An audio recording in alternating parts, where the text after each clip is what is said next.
পৃথিবীতে মোট ৮০৯ কোটি মানুষ। ইসরায়েলে ইহুদির সংখ্যা ৭৩ লাখ। ইসরায়েলের পর আমেরিকায় সবচেয়ে বেশি সংখ্যক ইহুদি বসবাস করে। আমেরিকায় ৬৩ লাখ, ফ্রান্সে ৪,৩৮,৫০০ জন, কানাডায় ৪ লাখ এবং ব্রিটেনে ৩ লাখ। অন্যান্য দেশে বাকি সব ইহুদি বাস করে। সব মিলিয়ে ১৫,৮০,০০,০০০ ইহুদি রয়েছে পৃথিবীর, যা প্রায় বাংলাদেশের মুসলমানদের সমান।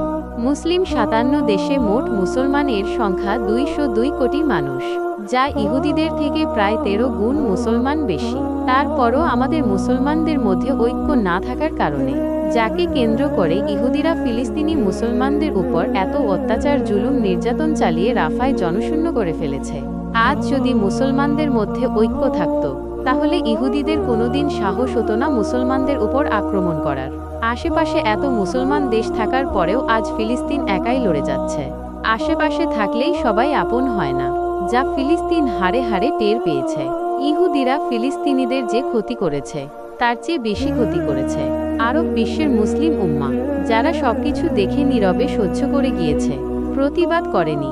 জিহাদ ফরজ জানার পরও যে মুসলমান জিহাদ করেনি, তারাও হত্যাকারীর সমতুল্য। তাদেরকেও হাসরের ময়দানে ইহুদিদের পাশে দাঁড়াতে হবে।